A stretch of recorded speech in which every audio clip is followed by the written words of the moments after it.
Evening, everyone. I'm Debbie from Union Public Library, and this is a program that I've been waiting for months. I think we started talking about this in November, and we're all very excited that you are here tonight. Tonight, we will be brought behind the scenes and into the life of probably the most notable entertainer of his time, Harry Houdini.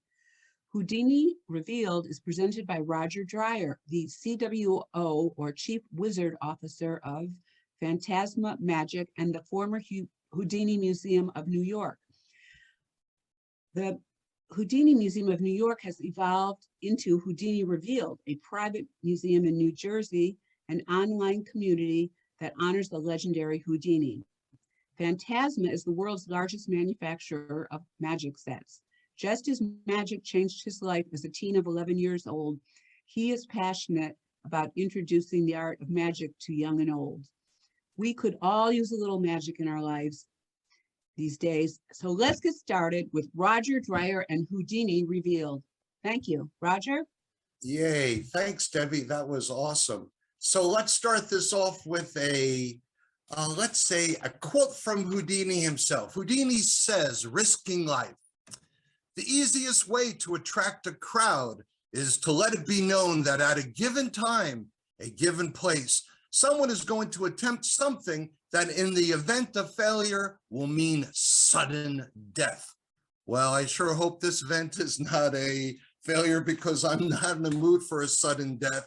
Well, the good news is, thanks to the Union Library, this lecture is free. How cool is that? And well, at least I'm not going to promise you sudden death, but I am going to promise you a very, very hot lecture. And well, now that I have your attention, let's start Houdini Revealed. Here we go.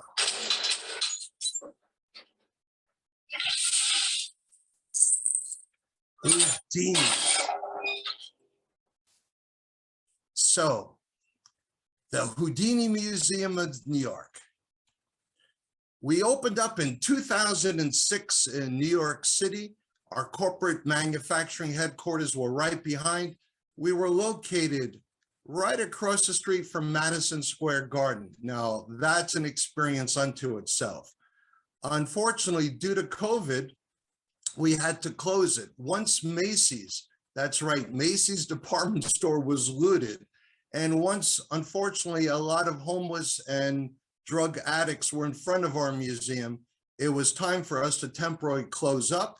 We moved it to Wayne, New Jersey, where we are available to the public with an invitation and a private tour once you go ahead and request it in advance. So hopefully one day we're going to be opening up a theater back in New York City and bringing the museum back there. But right now we're located in Wayne, New Jersey.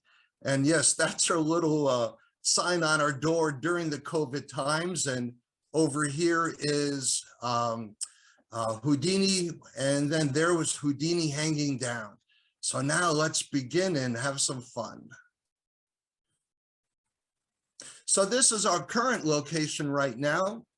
You guys get to see, and you're going to meet later on cue, the robot, a lot of ephemera, Houdini's handcuffs, Bess Houdini's costumes, and Houdini's secrets, gimmicks, and apparatus. We're also going to show you Houdini's punishment suits, a lot of his advertising ephemera, remains from the water torture cell. So Houdini, well, it's not just us magicians and average folk that love Houdini. We were barraged. Every week we had a different celebrity come in and meet with us in New York, and now they're continuing to come and visit us in Wayne, New Jersey. Magicians like Steve Martin, or Bill Nye the Science Guy, Richard Gere, Whoopi Goldberg, Adrian Brody had his press release with us, the amazing Kreskin. But here's two of my favorite gentlemen, the Klitschko brothers. Now, with everything that's going on in Ukraine right now, not many people realize that not only was the mayor of Kiev a world champion boxer as well as his brother, but they were also magicians. They would hang out at Fantasma and the Houdini Museum right before their fights, which was really great. And in honor of the Klitschko brothers, Fantasma will be donating over 1,000 magic sets to Ukraine and helped the children out. So magic is all about sharing the art of magic and giving back when we can. So Houdini, he was born Eric Weiss in the Austrian-Hungary country. It wasn't just Hungary, it was Austria-Hungary back then. And his father was first a soap maker, and then he became an ordained rabbi, and then he got involved with the Department of Justice there. And Houdini's father was kind of an unusual radical rabbi. It was a sect called Neolog, and Leopard Lowe was the gentleman that actually taught his father. And there's a lot of unusual things about Leopard Lowe and the history about what his beliefs were with Judaism. So Rabbi Samuel Mayer Weiss married Houdini's mother. That was his second marriage. And Cecilia Steiner, well, she spoke German and a lot of European languages. And good old Rabbi Samuel Mayer Weiss, unfortunately, never really spoke English that well, which kind of affected a little bit of his congregation that he ran in Appleton, Wisconsin. So at age 4, Houdini moved and followed his father's footsteps to Appleton, Wisconsin. They came through the Golden Gate, not Ellis Island back then. It was called the Golden Gate. And that was, I believe, called something Island. Sorry, I forgot the exact name of the Golden Gates Island. But Ellis Island back then was notorious for where different pirates were heading up and going to. So now they go from Austria-Hungary, but you ask why? Why, Roger, did they leave Austria-Hungary? That's because Houdini's father got in a duel with Hungarian royalty named Prince Eric. Houdini's father told Prince Eric, I named my son after you. And supposedly a little bit of slobber exchanged with one another, and then a duel was arranged the next day. Well, fortunately for Houdini, his father won the duel and killed Prince Eric. The father had to escape. He went to London, and there the Baron Rothschild, the very well-known Rothschild's family, actually helped Houdini's father get from London over to New York and then over to Appleton, Wisconsin. And not many people realize that there was a famous magician named Comparis Herman that actually taught Baron Rothschild some magic. So Baron Rothschild was also a fan of magic. So when Houdini was 9 years old, he actually started performing. He was a contortionist and he was an acrobat. Really cool. And then Houdini kind of ran away from home at 12 years old, and he was trying to make ends meet. Once his family got to Appleton, Wisconsin, the father, the rabbi, was doing okay. They weren't in pure poverty, but they were just making ends meet. Unfortunately, the rabbi lost his congregation, and that's when he moved to Milwaukee. That's when poverty really hit Houdini hard. Houdini ran away from home to try to help the family make ends meet, doing a wide variety of different jobs. But at age 13, Houdini comes, ta-da, to good old New York City. And he first came to East 79th Street, and then Houdini ended up going to 75th Street, then 69th Street. But Houdini was really competitive. Here he is, a gentleman, School of Hard Knocks, really difficult times for the family in Milwaukee. And Houdini promised his father that he would always take care of his family, always take care of his mother. Whatever Houdini wanted to do, he wanted to be the best in the world. So Houdini was a very talented athlete. He was also boxing and winning boxing matches at age 12. He was boxing in New York. He was running around Central Park. He actually won a wide variety of awards that you see. And actually for this picture, when he was part of the Pastime Athletic League, Houdini actually just put a few more decorations on. There he is, starting to be a self-promoter. And here's a little nice picture of Houdini when he was in Coney Island. Coney Island is one of Houdini's favorite places. Why? That's where he met his wife. But before he met his wife, he met someone named Jacob Heyman. So Jacob Heyman was Houdini's first partner. Around 1988, Houdini got a job at the Richter's tie factory as a tie cutter. Now, here's how the little myth story goes, and who knows if it's one of those Houdini-ized stories or not, but the story goes that there was a major crowd outside Richter's, and Houdini arrives. He just walks right into the tie factory, then comes out, takes off the sign that says, "Sorry, the job has been filled." And everyone disperses except Houdini and a few people, and that's how Houdini got the job. But while Houdini was working there for several years, from 88 to 91, Houdini was playing around with Jacob Heyman. They came up with the idea based upon this magician, the father of modern magic, Robert Houdin from France, very prominent in the 1850s, 1860s. So you take Houdin's name, you add an I afterwards, the next thing you know, you have Houdini. And how did Harry Houdini come from Eric Weiss? Well, Eric was also known as Erie, and then Erie became Harry. So here we have it, Jacob Heyman and Houdini, and they formed the Brothers Houdini. So that lasted from around 1891 to 1893.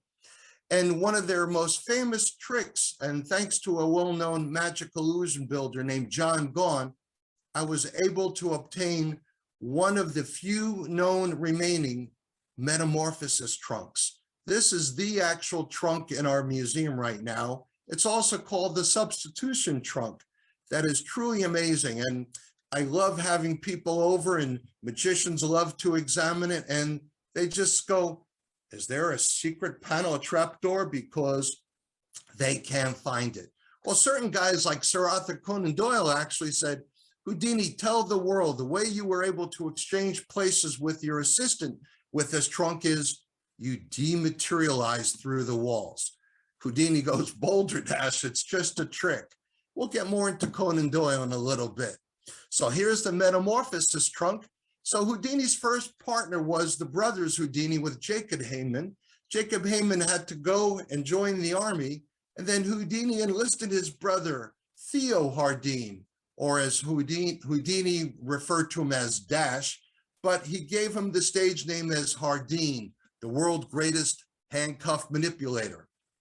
The way Houdini thought about it initially, if you're going to have a family, you might as well get the family involved in the act.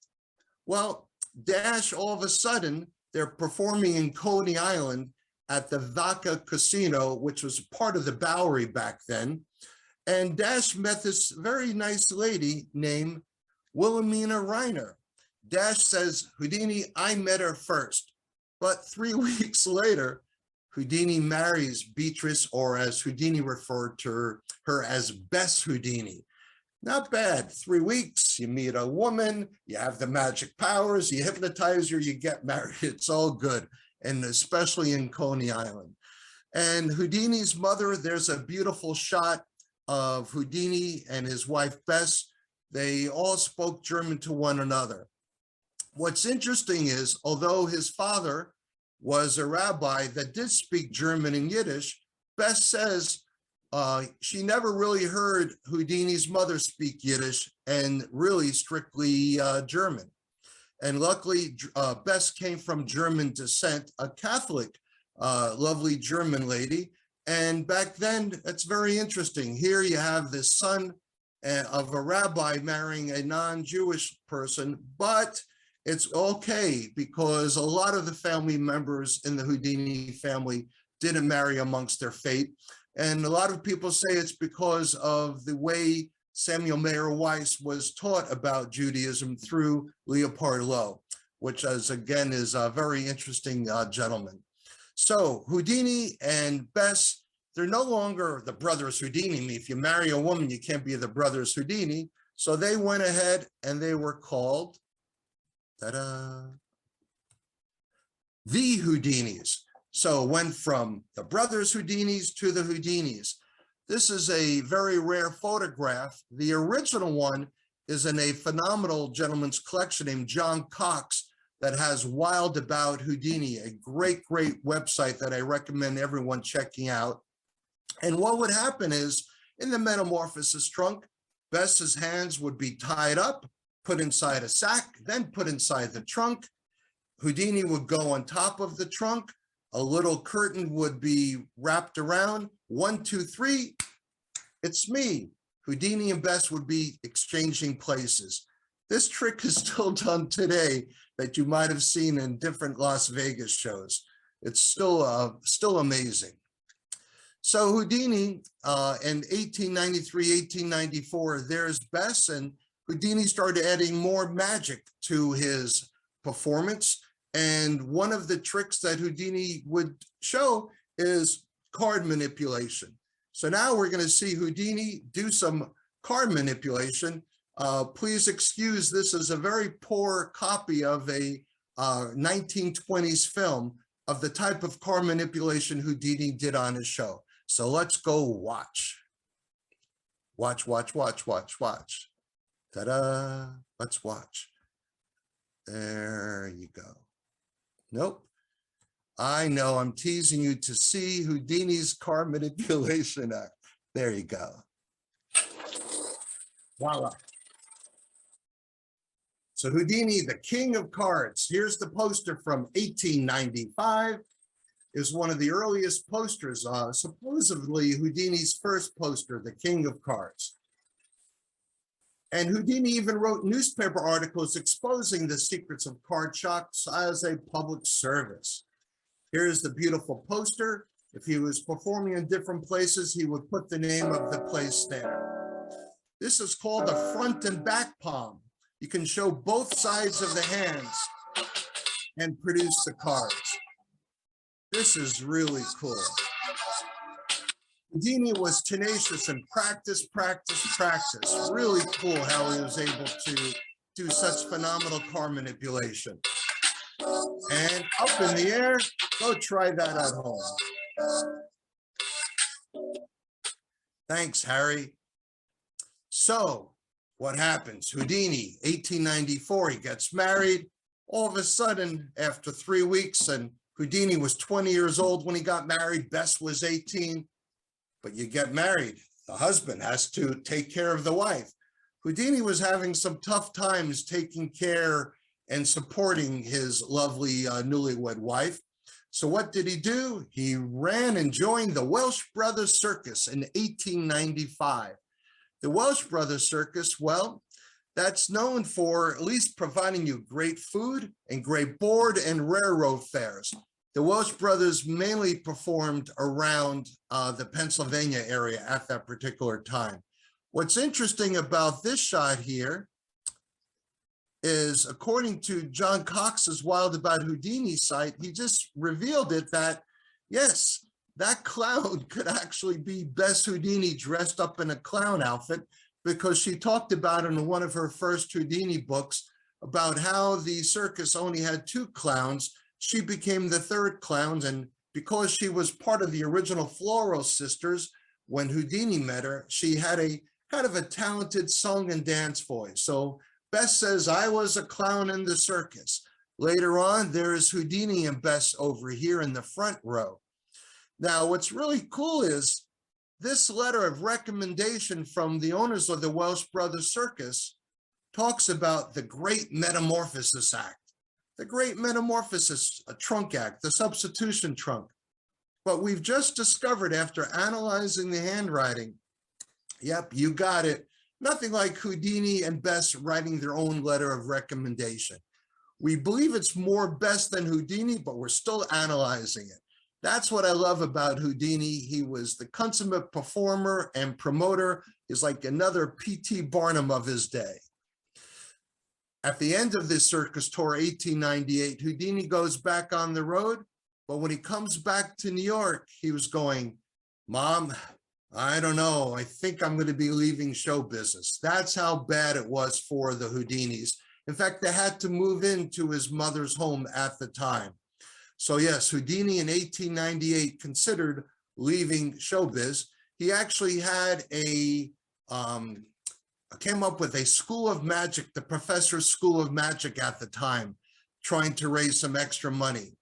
But then in 1899, Houdini hit it big. He was very, very fortunate. He was performing in St. Paul, Minnesota, and he met a well-known booker in the Vaudeville circuit, the Orpheum circuit, as well as the Keith circuit.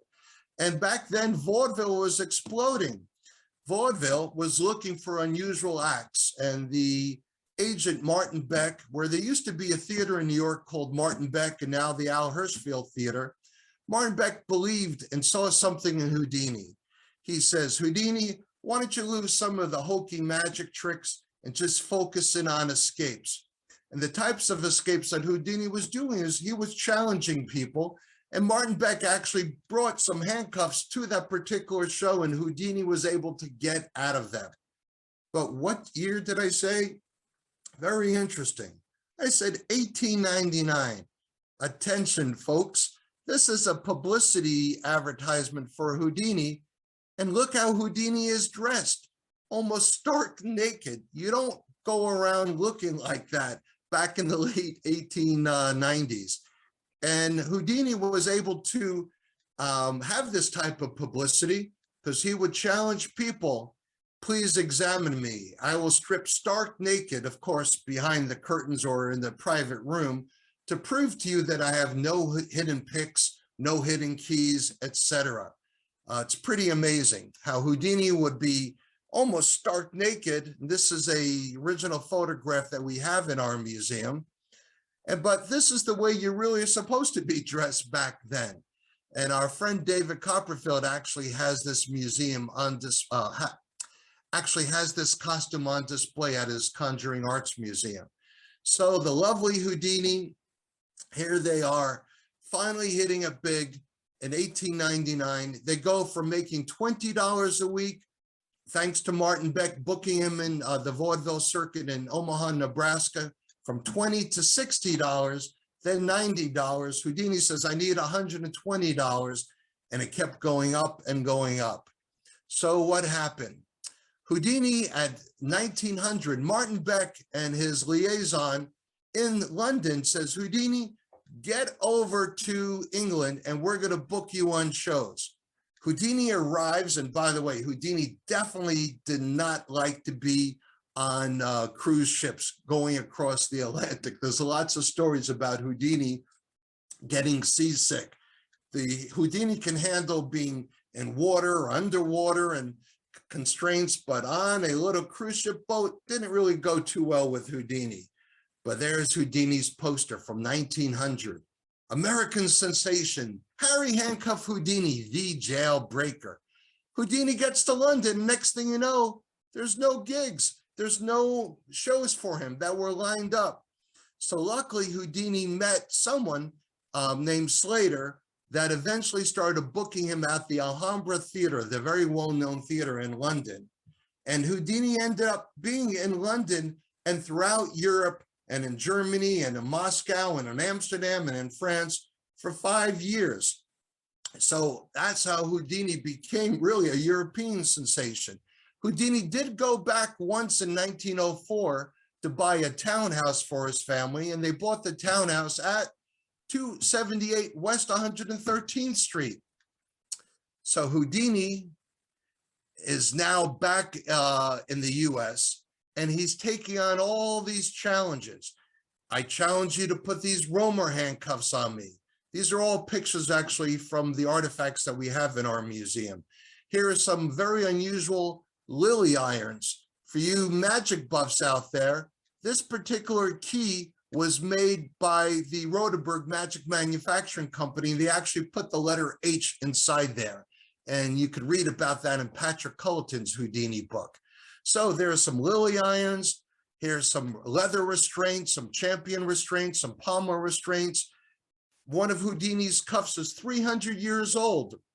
We are fortunate enough to obtain this from the former Houdini Museum of Niagara Falls from Henry Mueller's family and Henry Mueller himself. My favorite, the Mackenzie mitts. Now check this story out. Who knows if it's true or not, but this is what the story is. There's only about 30 of these mitts or handcuffs in the world. And if you were to put them on you, you would not be able to even move your fingers, let alone pick a lock or hold your key. But they had to get rid of this because when it was time to go to the bathroom, they couldn't even unzipper their zipper. They would often ask the prisoner guards to unzipper the zipper, and next thing you know, wee-wee wars broke out. So they got rid of these handcuffs pretty fast. And here is the famous German transport chain. We have the original German transport chain, and in magic shops, it later became known as the Siberian chain escape. Houdini loved to study each and every handcuff, and Houdini also studied every lock possible in order for him to accept challenges. I challenge you to lock me up any way you want, and I, the great Houdini, shall escape. As a toy manufacturer and promoter, one of the main reasons I'm attracted to Houdini was his marketing genius. The way he was able to fill theaters, the way he was able to promote and advertise himself. Check this out. Houdini, the man who laughs at locks. Really cool. Oh, there's another naked picture of good old Houdini there. And look at this really great die-cut advertising brochure. It's magnificent. What a great piece of advertisement. It's talking about an upcoming show, and on the inside, it raves all about how Houdini was able to get out of all these 64 different jail cells by the early 1900s. And here is Houdini, and here's a bunch of his secret gimmicks. For some of the magic enthusiasts out there, I just discovered that this knife over here is actually written up in Walter Gibson's Houdini book, that these are different tools and secret objects that Houdini would use to execute his escapes. But what I'm not going to tell you is, how was Houdini able to hide them and be stripped stark naked and no one was able to find any of these secret gimmicks? That's what made Houdini absolutely brilliant. And again, advertising. These are some of original posters we have inside our museum. Look at this. Could you not want to go see what this was all about if you saw this hung up outside of the wall of some street? And here it is in Liverpool, or Peculiar Challenge, or Doomed to Die. I mean, Doomed to Die. Wow, that's one way of gathering attention for you to see an upcoming Houdini performance. Then Houdini, as I said, returns back to America. He buys the townhouse. When he comes back to America, his poster is Europe's eclipsing sensation, the world handcuff king, Harry Houdini. And these are some really cool cuffs. They're called trumpet derbies, really magnificent. In 1906, Houdini was accepting more challenges. I love this. This is from the famous Boston Tombs. There he is. Sorry to say it again, folks. Stark naked publicity photos. And Houdini writes, safe bind doesn't apply to the undersigned. Harry Handcuff Houdini, the originator of the Handcuff Challenge show. All right. Debbie from the Union Public Library says, Roger, can you just reveal a couple of Houdini's secrets? I'll throw you one right now. And yes, we are going to teach you how to make a ghost appear shortly.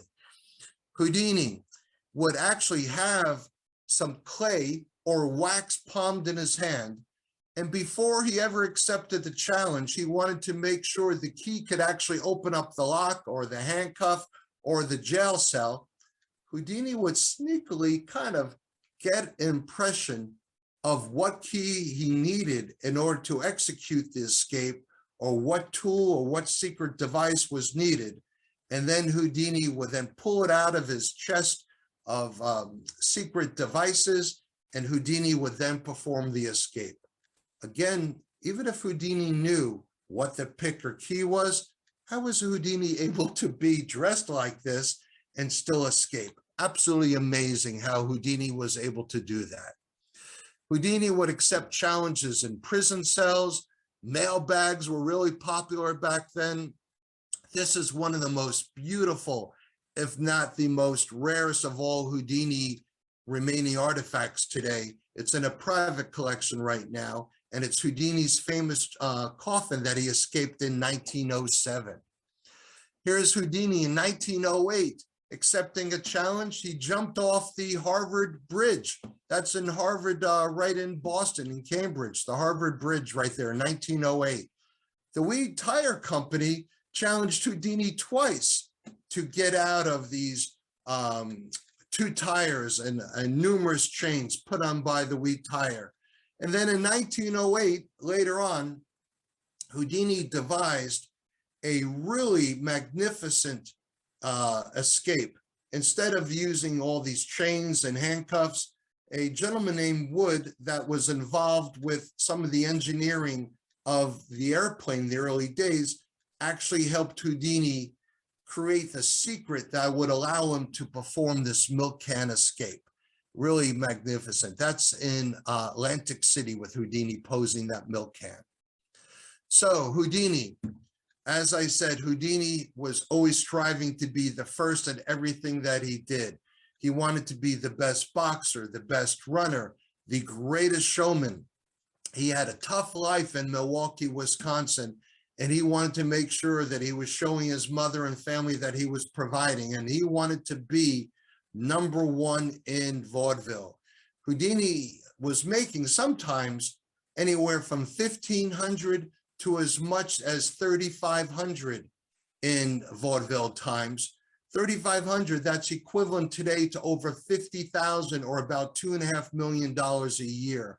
That's what Houdini was earning back as a vaudeville entertainer. So Houdini decides, well, after the Wright brothers, Houdini says, I want to be one of the first to fly an airplane. Here's this handcuff king saying, I want to be the first to fly an airplane. So he goes to France, he buys a Voisin plane, he brings it over to 1909. He tells the German military, if you let me use your air base to practice, I will then teach the German soldiers how to fly.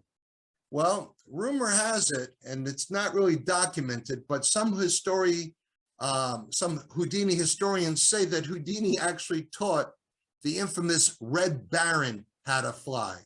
And of course, all this was before World War I broke out.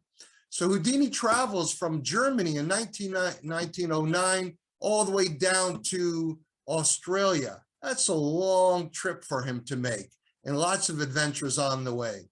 March 18th, 1910, Houdini was the first person to fly an airplane in Australia. Houdini was the 25th person to ever fly a plane in the world, and Houdini supposedly had more airtime than the entire US Army put together at that time. So Houdini not only wanted to be a great aviator, he wanted to follow the steps of great literary giants like Jack London and Sir Arthur Conan Doyle. Houdini wrote many books, and one of them was called Handcuff Secrets. All right, Debbie, you want me to reveal another secret? I'll go ahead and do that. Handcuff Secrets reveals that if you had this metal plate that's on display in our museum and you sew it underneath your pants leg, certain British cuffs would be able to open easily by just hitting a sharp object. Well, Scotland Yard actually wrote the editor of this book requested, can you please take certain things out of the chapter? We don't want our prison guards, we don't want our prisoners escaping so easily. No, they didn't take it out of the book. And if you were to loosen the springs of certain cuffs, you would be able to really get out very, very fast with the metal plate secretly hidden underneath your pants leg. Houdini also wrote many other books, The Right Way to Do Wrong, Miracle Mongers, Magician Among the Spirits, just among a few. So in 1917, World War I, there was a boat called the SS Antilles, and a German U-boat torpedoed it and destroyed it. 67 military men lost their lives. It was a true tragedy. That was the largest amount of military lives ever lost at the beginning of the World War I. And Houdini was always trying to perform a straitjacket escape. Houdini used to perform the straitjacket escape behind a curtain. His brother Dash came up with the idea of doing it rolling around on the floor in person. Houdini then came up with the idea of using a crane outside to attract the publicity. Well, the way he convinced the New York Police Department to let him do it is because Houdini was promoting a fundraiser for the family members of this particular lost boat. Houdini also would often perform the straitjacket in front of the newspaper. This, by the way, is in Times Square in front of the New York Times building. And this crane was actually being used to help construct part of the New York subway. Really cool. And there's Houdini being locked in by the police. All right, let's go watch Houdini get out of the straitjacket. There's Houdini. This isn't in Times Square, by the way, but this gives you an idea of one of Houdini's straitjacket escapes. And as many of us crazy people know, the straitjackets were used to keep the criminally insane sedated. And this is very dangerous because you could actually break your ankle while wiggling out of this. And Houdini came up with a really smart device that would protect his ankles. There he is being raised up to the air. Now check out this crowd. Amazing. Houdini has been known to have as many as 80 and sometimes people say 100,000 people gathering around a square in the city to go ahead and allow him to do this escape. I believe this escape's in Chicago. There is Houdini being raised in front of the newspaper. Everyone's going, uh-oh, is he gonna die a sudden death? A magician named John Mulholland said Houdini had as many people there watching him to make sure he succeeds as many people as he wanted to see him unfortunately reach a cruel death. There's Houdini, and let it be known that it's actually easier, by the way, to get out of a straitjacket while you're dangling than on the floor. But this is far more dramatic, and you could definitely gather a lot of people. Yes, Houdini gets out. And there is the crowd going wild. And there he is, and just for some magic aficionados, there's Houdini. And next thing you know, he's being greeted by his mentor, the one and only, there he is, Harry Keller. Okay. So in our museum, we not only have straitjackets, but we have punishment suits. We just obtained this photo recently of Houdini doing a punishment suit escape by a Minneapolis sheriff around 1923. And here is the actual punishment suit. Is it the exact one that Houdini has in the picture? I don't know. It's very close. But a punishment suit is even more strenuous to get out of because it just doesn't cover the half part of your body. It's like a sleeping bag. Your entire body is inside it, yet Houdini would be able to escape. Our good friend David Copperfield actually gave us this straitjacket. If you ever want to see the most incredible straitjacket escape, you have to watch David Copperfield performing it on YouTube. He won an Emmy Award for this in 1993 called Passions of Fire. David Copperfield doesn't just get out of a straitjacket, he gets out of it with a rope burning, and if he doesn't get out before the rope burns, he will fall onto burning spikes and definitely be disappeared forever. Glad David didn't have that accident. And David Copperfield also has a great book out called The History of Magic, really phenomenal, talking about his International Conjuring Arts Museum. So thanks, David, for that magnificent straitjacket. So Houdini, next thing you know, he's becoming famous. And even as early as the early 1900s, everyone was trying to imitate Houdini. Everyone was trying to copy Houdini. Houdini was a tough guy. Don't forget, he was a boxer, School of Hard Knocks. His taller brother was even tougher than Houdini.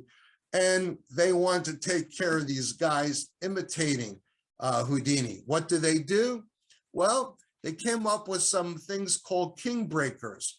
King breakers look like ordinary handcuffs, but they're rigged in a certain way that you'll never be able to get out of it.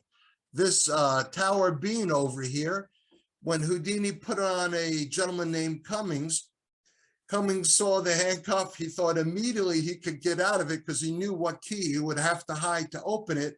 But Houdini changed the lock mechanism to a totally different key. If you were to put on these bean giants on someone, if I was to hand you the key, you would not be able to get out of it.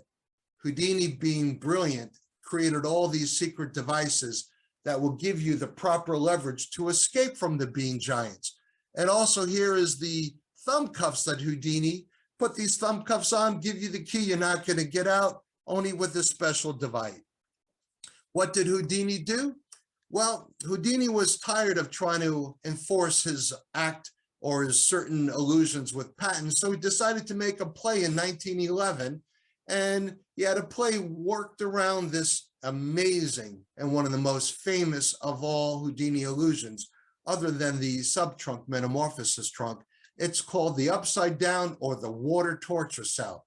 Houdini started putting this in shows in 1912. Why? Because Houdini wanted to deter people from copying his act. I challenge you to go ahead and hold your breath for a couple of minutes. Houdini would be lowered into approximately 150 gallons plus of water inside this steel framed tank. He would then be locked on the sides. He then have his assistant standing by with an axe ready to go. The tension and the shouting in the audience, let him out, let him out, let him out. And just when the audience was at the top of its frenzy, Houdini would show an escape from behind the curtain that he did in fact escape. It's absolutely amazing. The Houdini water torture cell was on exhibit in 1995 throughout the 60s, 70s, 80s, 90s in Niagara Falls. And unfortunately, a fire broke out in 1995. The water torture cell burnt down. There is some remaining glass from it, some remaining parts. But back in 1998, I think, a couple years afterwards, the Houdini Museum was able to get close to $1 million insurance just for that trick. So how much is a trick worth from Houdini? Back in the 90s, as much as $1 million. So many people, I'm curious about how many of you have actually seen the movie Houdini in 1953, starring Tony Curtis. And no, Tony Curtis and Houdini, they did not actually die in the water torture cell that you actually saw in the movie. And actually the movie Prestige also features the water torture cell with Hugh Jackman. Talking about Hugh Jackman, he was going to be playing Houdini on Broadway, which would have been phenomenal. And David Rockwell, the great architect, was going to produce it. Who knows if that ever gets into being on the Broadway stage. These are the actual handcuffs and locks that Houdini used.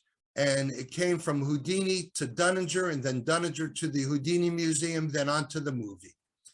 So what else did Houdini do besides card manipulation and water torture cell? Houdini would be the greatest showman of his vaudeville era time. He would supposedly, as he writes in this letter, swallow anywhere from 50 to 150. In some cases, he writes 200 sharp needles. These are the actual needles that he used. He would also swallow a bunch of thread, yards of thread. After he's done swallowing, he would open his mouth to show that he actually swallowed it. Leave it to Houdini. He would then pull out one needle at a time, actually threaded onto, the needles were threaded, one at a time coming out. Now, here's never before published photos that we have in our museum. There's Houdini performing in San Quentin in 1918 for the jail yard. But look at how far back he is, over 25 yards. Why would a guy get up on top of a table in front of the most notorious criminals and all the tricks for him to do is the needle trick? Well, Houdini was brilliant. The way he projected, the way you were able to see the glistening of the needles in the sunlight. It was absolutely a major, major hit. And for the magic fans out there, that handkerchief has the letter H that we obtained from Doug Edwards, a very well-known magic collector. And that's the handkerchief Houdini would use when performing the razor blade trick.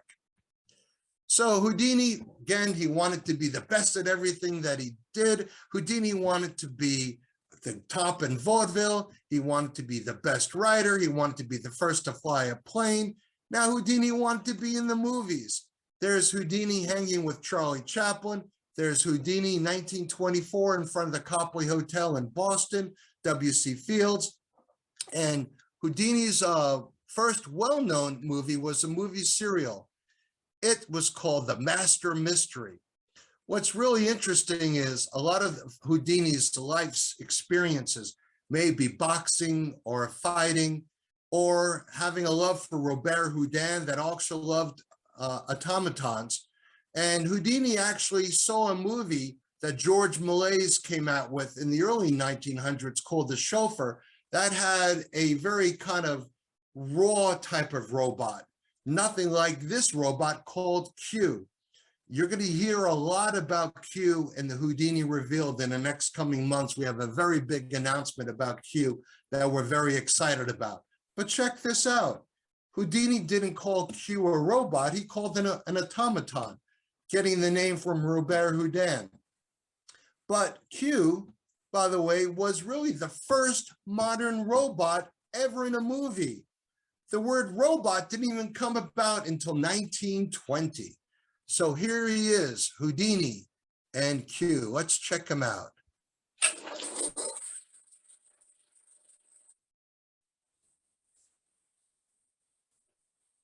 It was actually 1918 to 1919, the first robot ever to be featured in a film. And it was a 15-part serial, began in 1918 and then went through 1919. And some people even say they can even hear Q going around our museum at night looking for Houdini. There's Q in our museum. And here he is, 1918, 1919. The bad guys locked Houdini up into an electric chair. Can Houdini get out of the electric chair in time before he's electrocuted? There's the bad guy. Houdini played the role of Quentin Locke, a Department of Justice individual, just like his dad was a part of the Department of Justice. And Houdini was trying to find out what was going on inside this company that was kind of holding off patents from all these inventors. Yes, Houdini, there he is fighting, trying to save the damsel in distress. Can he help save her? Will Q get her? Who knows? And Q, well, once again, Houdini saves the day. Oh, and by the way, talked about Grizzly the dog before. That's a 140-pound Newfoundland dog that my life partner, Ava, and I love to share. And there's Grizzly just loves just hanging out with Q. He's 140 pounds. Hi, Grizzly. We love him. So Houdini's next movie was The Grim Game, 1919. Two airplanes actually collide in midair. It was not a trick photography, made blockbuster history. So 1919. This is in 1920 really began Houdini's attack on mediums. The Fox sisters really started the spiritualism cult, which really became a religion. Supposedly, these young ladies, by having seances, were able to slip off their shoes during a seance, and they would make rapping sounds by just snapping their fingers. So that started all the seances around the world. And Houdini was getting tired of it. Despite Houdini in 1898, 1899 performing seances himself, he went on a warpath. He would do lectures in the 1920s saying, I'm going to offer $10,000 to anyone to can prove that under certain conditions, they can bring back the medium. So in 1922, Houdini actually had a seance The seance medium was none other than Sir Arthur Conan Doyle's wife, Lady Doyle, being the medium. Lady Doyle claimed to receive pencil writings from Houdini's mother, Cecilia Weiss. Houdini says, let me see those pencil writings from supposedly that were being transmitted to the medium. They were all in English, and Houdini goes, sorry, Sir Arthur Conan Doyle, my mother, she never spoke English. That kind of started a major feud between Sir Arthur Conan Doyle and Houdini. Sir Arthur Conan Doyle came out with different spirit photographs, and Houdini says, I can do spirit photographs as well. Look, Sir Arthur Conan Doyle, I can make the former President Abraham Lincoln appear. So in 1925, 1926, Houdini incorporated 3 parts to his magic show: magic, escapes, and debunking the local mediums. He would send people like Rose Mackenberg to go to the town before he was about to perform. She would attend the seance and report back to Houdini on how different seance techniques that he was performing. Sometimes Houdini would then follow up and go to the seance himself. But imagine going to a show in the 1920s when spiritualism was really considered a religion at the time, really big. And Houdini would say, does anyone know the Reverend Slater that supposedly is able to bring back your deceased loved ones? Here's how he does it. I'm going to reveal a secret, folks. You see this metal plum hand? The medium would actually have this plum hand. When the lights were out, the medium would say, everyone hold on to the person's wrist next to you. They would hold on to the person's wrist next to you. And when the lights were out, the medium would take this metal hand and clamp it around the wrist. When the lights are out, the medium is then able to have a free hand, and that medium would then take an extension rod. This is the actual extension rod that Houdini used to debunk spiritualists. And when you have this extension rod go out 20 feet across the table or in the audience, you're able to make the sensation of ghost waves and movements on top of your head. So that, folks, is how you make a ghost appear. Really cool with that metal hand giving you the freedom to do that. Houdini, as I said, went on a war path. He offered $10,000 to anyone that could prove. And the Scientific American was about to award Marjorie the medium $2,500, but Houdini showed how they were able to, how Marjorie was doing this particular bell ringing. In other words, Marjorie would be locked inside the box. How did that spirit bell ring? Everyone thought it was from spiritual powers and apparitions. Houdini says no, she had a little stick concealed inside the cabinet, and that's how the bell box was able to ring. This particular cabinet is a reproduction of the cabinet created by Barry Spector, and this is from the wood from Houdini's house. So, unfortunately, 1926, October 19th, Houdini is doing a lecture. He gets his first punch because Houdini kind of learned some strongman techniques, either from the dime museums in Coney Island or in the circus. Houdini would be able to brace his stomach and withstand the punch. Then on the 22nd, when meeting some of the students at SOA's first lecture, a gentleman named Gordon Whitehead said, Houdini, is it true that you can withstand a blow to your stomach? And Houdini said yes, and before Houdini was able to brace himself, Whitehead started punching away at Houdini's stomach. Now, Houdini developed appendicitis. Did Houdini have the appendicitis before the punch or after the punch? Who knows? But Houdini, unfortunately, on Halloween, October 31st, at 1:26 p.m., he died. He said, Dash, I can no longer fight anymore. And every year right now, oh, poor Houdini does leave his beautiful wife. They were married for 32 years, Harry and Bess Houdini. And for 10 years, Bess would hold seances. trying to bring back her beloved Houdini. Houdini and Bess made a little pact saying that in case one of us should go, we're going to go ahead and communicate a certain spirit message. Well, on the last seance in the Knickerbocker Hotel in Hollywood, there were 12 other seances around the world. Theodore Hardin was having one on Broadway, Harry Day was having one in London, and other places around the world. Unfortunately, Bess Houdini said, "The lights are out, Harry," and she gave up trying to contact her loved ones. So I love collecting Houdini. The stories and how I get all this original Houdini are just absolutely amazing. A lot of it from the loved ones and from the family. Here's different artifacts that we have from Houdini's household. And many of you might say, oh, by the way, in case any of you celebrating matzah, yes, Houdini was once even on the back of a box of matzah. That's my most proud possession, a matzah box, who knew? But, and even Houdini had stamps in 2002. And many people say, Roger, are you obsessed with Houdini? Yes, that's my face there. And my answer is quite simply, no. Just like Houdini, my brain is the key that sets me free. My whole message to all of you is, just when you think you can't escape all the craziness that's happening in the world, take a deep breath, just be like Houdini, and you'll be able to escape any challenges that might be in front of you.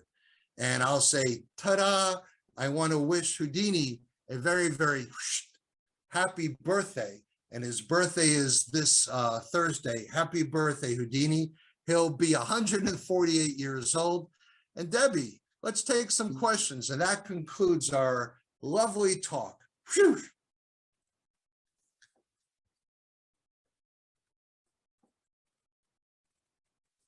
Okay, so people all want to go to the museum, and I think that I will provide that information in a follow-up email so we don't ask it too many times. Is there a quick answer? Roger at phantasmamagic.com. We prefer groups of a minimum of 4 to no more than 12 people, and it'll be our pleasure to give you a private tour. And I will actually put that in a follow-up email, so don't worry about writing it down now. Okay, Peter the Great says, could you please comment on Houdini being a nasty guy and Houdini working for the Secret Service? I'm glad you asked. As far as a nasty guy, different people have said, the more you got to know Houdini, you either liked him or you hated him. As far as a nasty guy, Houdini was cutthroat, and he was really determined, based upon his upbringing, to be the top, whether it means whatever he had to do in order to maintain his status as the top movie producer, the top film critic, or the top writer. Houdini had to be on top. So was he nasty? Let's say, I'll use the word respectfully, determined. Houdini and the Secret Service. My good friend Bill Kalush wrote a great book. Another great book was by Ken Silverman. Bill Kalush wrote about how he was involved with Melville, but a good friend of mine, David Saltman, wrote about that Houdini really could not have been part of the Secret Service, because the gentleman that said he was with the Secret Service was Melville. Melville was only domestic UK, not foreign UK. And Bill Kalush wrote in his book that there are some documents of HH being there visiting Melville, but there was an entirely different gentleman in Scotland Yard with the letters HH. What I do think is Houdini was a patriot. He always says he was born in Appleton, Wisconsin. In reality, he was not. He was born in Budapest, Hungary. And I do believe that Houdini did consult for Theodore Roosevelt, especially during the war effort. And I do believe Houdini would report back to Scotland Yard, since he was privy and allowed to go into Russia and Germany. And any information that Houdini got, he always wanted to share with the forces. So I have 2 quick questions. One is the museum handicap accessible? We used to be handicapped accessible when we were in New York, and we take that very seriously. Unfortunately, where we moved it into Wayne, temporarily, we are not handicapped accessible. So for that, we apologize. How do you spell Houdini's last name? Well, W-E-I-S-Z, and when he came to America, W-E-I-S-S. And which would be the correct one?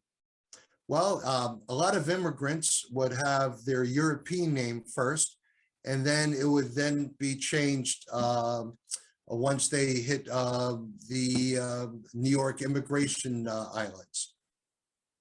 Who owns Houdini's diaries? Ah, my gosh. One of them is actually, I think, listening. There's a couple of Houdini diaries out there. David Copperfield in his Conjuring Arts has one. There's a phenomenal collector in Ohio, a well-known doctor that is known to have one. I don't have a diary, but I think I'm going to start one today. Okay. Did Houdini ever come close to harm in any of his tricks? Yes, Houdini did close to harm in several of his tricks. He broke ankles several times. He was injured. And there was even some times talking about what happened when he was buried.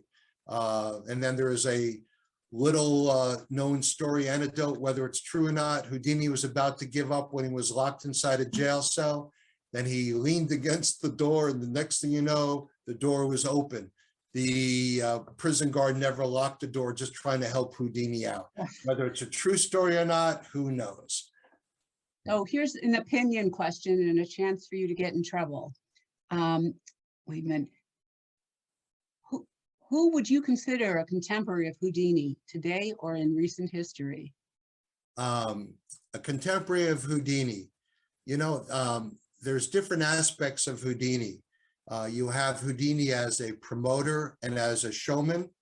As a promoter, showman, and presenter, stage illusionist, David Copperfield by far is the greatest illusionist and the #1 performer. He's sold more tickets than anyone in the world, more than Madonna and Michael Jackson combined. But that's as an illusionist and as a presenter and businessman promoter. As a daredevil, David Blaine, a very great supporter of us, really has done some amazing feats where he has risked his life many times performing. So performer, I would say David Copperfield, and as a daredevil, I would say David Blaine, but everyone has their own opinion.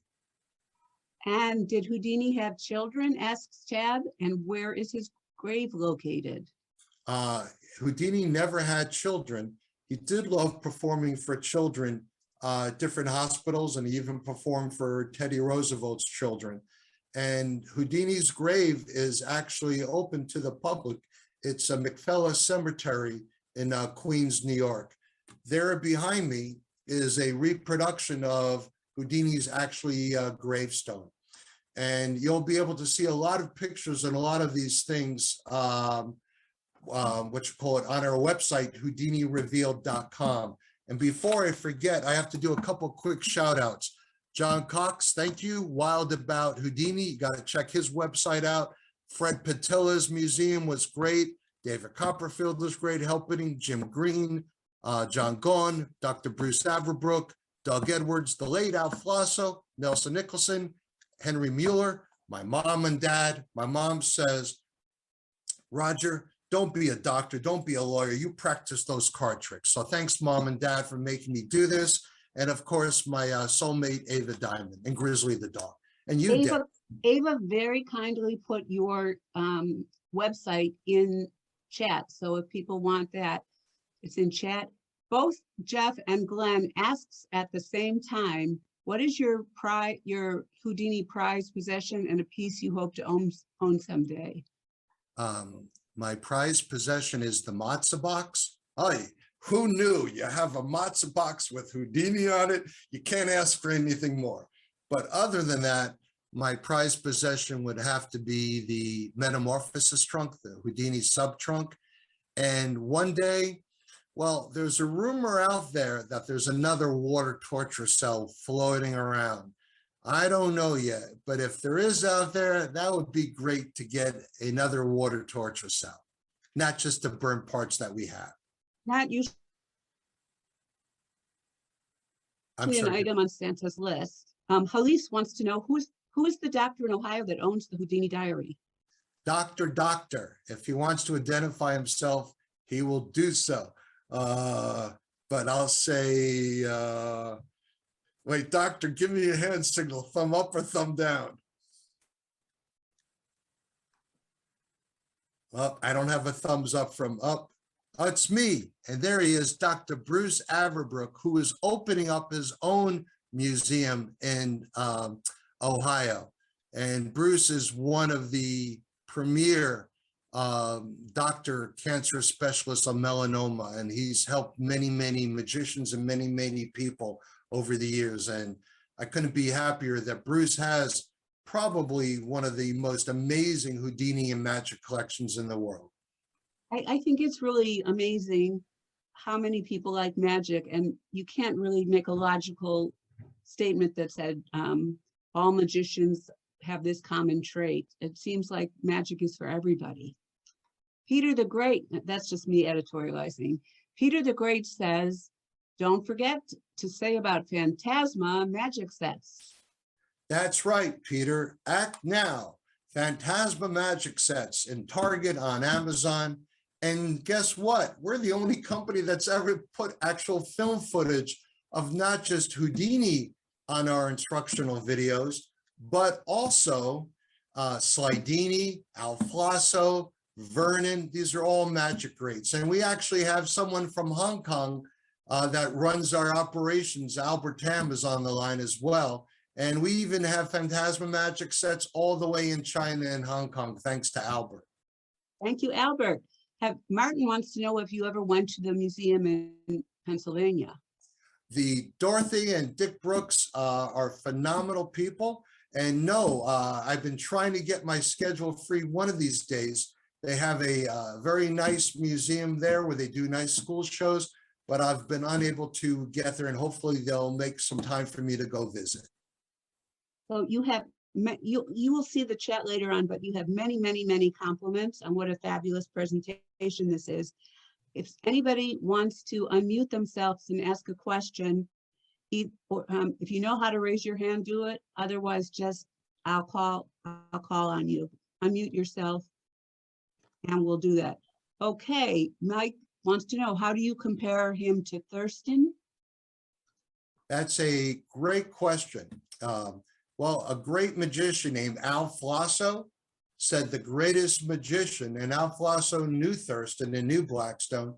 Al Flasso said there was no one greater as a showman as Houdini, but as a magic illusionist, by far, Thurston would be a greater magic illusionist, but as a showman that would be able to pack the houses and still have his name being used today, 96 years after Houdini passed away. Everyone knows the name Houdini. Unfortunately, not everyone knows the name Thurston. I am a big fan of Thurston, but according to some of the greats, there you have it. Hey, quick commercial for Union Public Library. Live, work, or go to school in Union? Get a library card. We are open at 1060 Stuyvesant Avenue or in Vauxhall. We are in temporary headquarters. In 3 years, we will actually have Roger come to our theater in our new building and show us everything firsthand. That's a promise I can make because I don't know whether the building will be done by then. I really want to thank all of you for being here tonight, and I want to thank Roger and thanks everyone. And sharing his knowledge and everything. Magic is not about fooling people. Magic is about entertaining people. And with everything that's going on today, it's really great that we all can just escape, have some fun, and talk about the one and only Houdini. So thanks for everyone that came and had some enjoyable times with us. Now you know how to make a ghost appear. Go at it, everyone. Thanks again. Bravo, Roger. Thanks, guys. Take care.